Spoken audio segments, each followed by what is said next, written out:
whole life grew up on this farm. My mom rode pregnant with me, and when I was 7 years old, I joined Pony Club, and it's where I credit with teaching me the most about horsemanship and horses and a good basic balance position. And this here's my horse Maverick. He's been my ride for just over the past year. I got him, he was a show jumper, and I've been converting him over to eventing. I actually got my start in dressage. From the age of 5, I was doing weekly dressage lessons, but it was actually with Pony Club that I first started eventing. Our local Pony Club works pretty much around eventers, and so that's where I got my first jumping lesson, and after that I was hooked.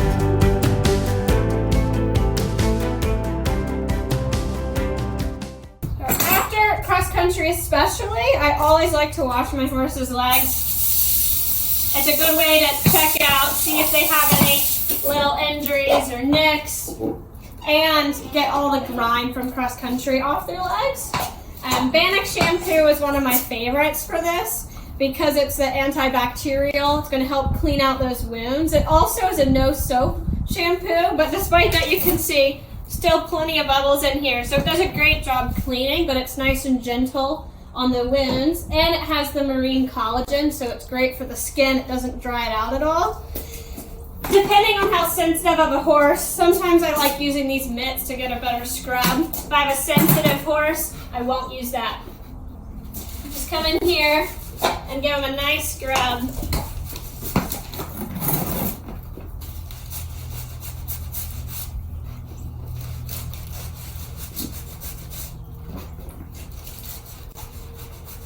And then I know that right now he doesn't have any wounds or anything like that. But if he did, I was checking him after cross country, I would definitely use my hands first and be a little bit more gentle. And this is great for getting their wounds cleaned out. I find that giving them a nice antibacterial scrub will help prevent cases of cellulitis and things like that from a boot rub. So this is a practice I do after every time I've come off cross country, but it's also something I do routinely. I don't save it for just after cross country. I'm just gonna spray it down so I don't see any studs coming off.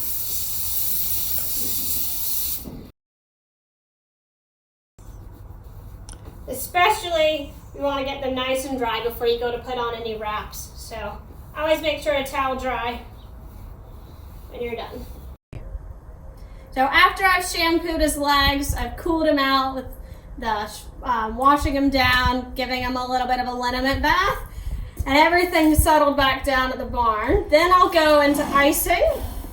I'll put a little bit of ice on the bottom and go ahead and ask him to stand on that, so that way he's standing on ice. And then I'll start pouring in the rest of my ice and mix it in with water, so it's a nice little bath for him. I personally start icing at training level as practice for when I move up to prelim. If I feel that he steps out of his boots at 10 minutes instead of 20 at training level, I don't mind as much. And it's just good practice before they actually move up to prelim. But it's also a wonderful idea just to keep these in your wash stall at home and to practice asking them to stand in them.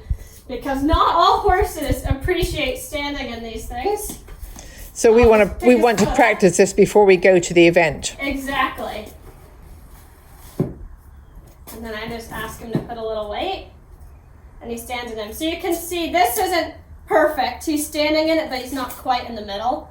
It's not the end of the world, but you just practice standing. And I also like, that's much better now, practicing without anything in it and then just water, because when they stick their foot in to ice cold ice and water, they can find that quite shocking. So this is great practice for him. Just, you could even have your horse practice standing in your ice boots while you're grooming or doing tacking up, other things like that, when it's a less stressful environment at home.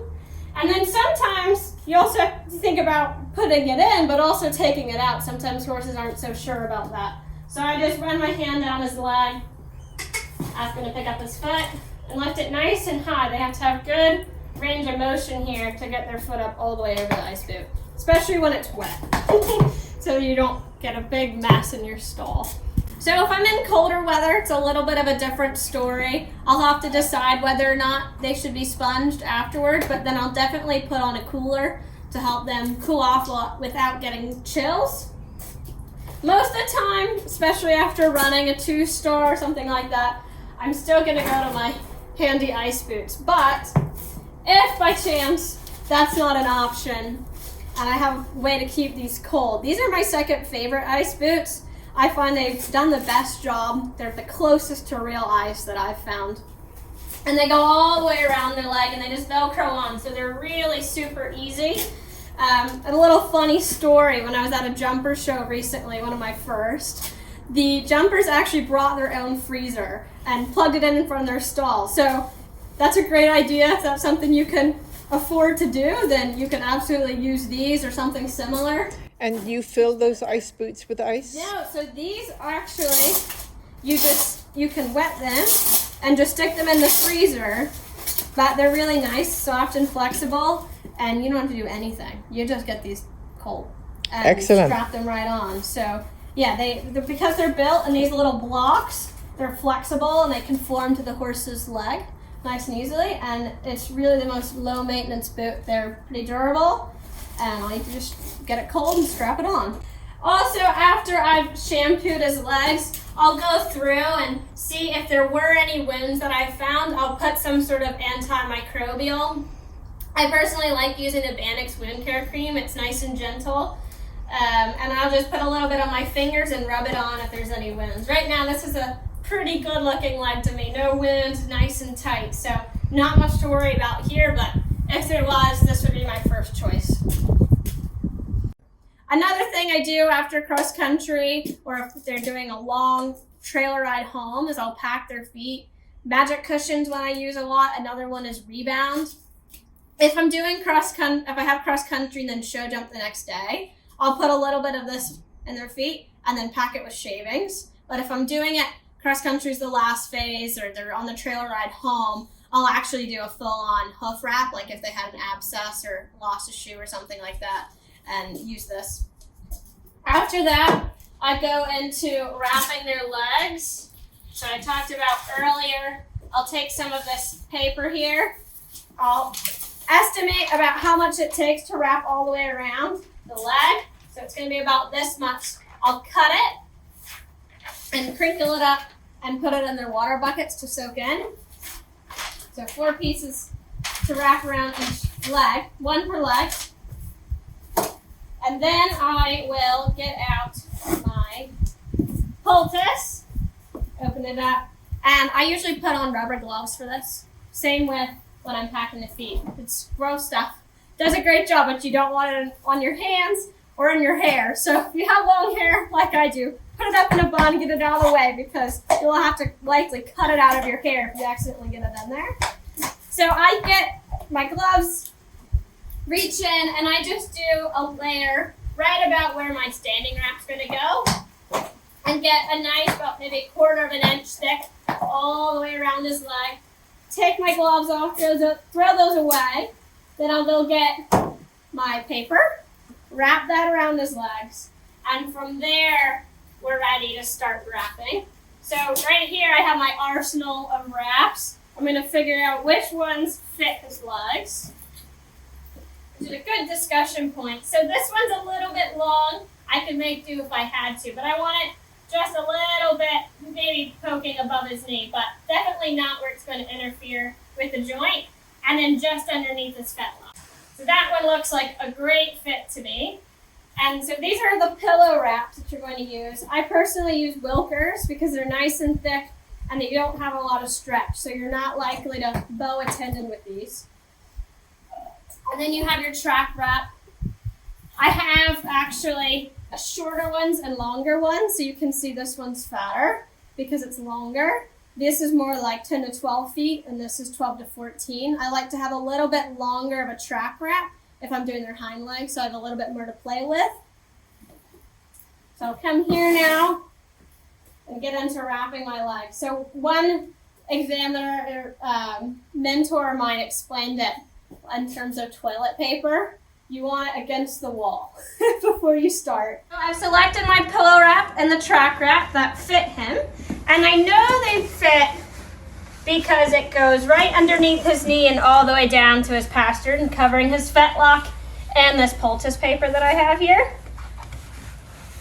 I like using Wilker's pillow wraps because they're nice and thick and they don't have a lot of stretch, so they're a little bit safer to use than some other options.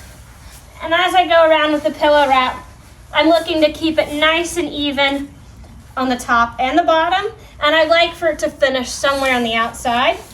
Then I'm going to come in with my track wrap here, stick it in right underneath, and start wrapping the same direction, always towards the tail.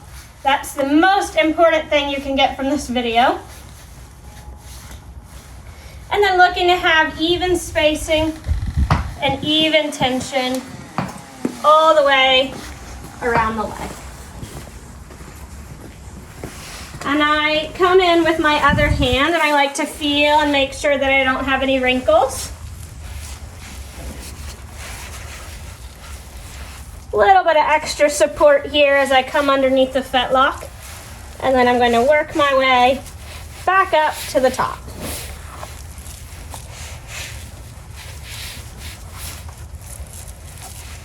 So wrapping is something I've been working on for a long time, and I've been certified in wrapping a few times through Pony Club. And it's something that is a very, very good skill, but it can also do a lot of damage if it's done incorrectly. So make sure you practice with someone who can check your wraps for you, make sure they're good, give you some advice before you go wrapping your horse's legs on your own.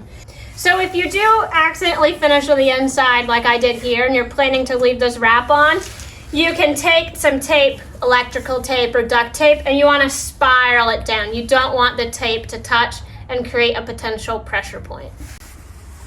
All right, well, I want to thank you all for watching. I hope you found some of this information useful and that you'll keep it in mind the next time you go to cool out your horse. The one thing I'd like to advise is always keep safety first, right? Do your practice with your standing wraps ahead of time or having your horse stand in ice boots. Pony Club's a wonderful organization for teaching this stuff really well. So if you aren't already in Pony Club, I'd encourage you to join. And once you are, do your research and happy practicing.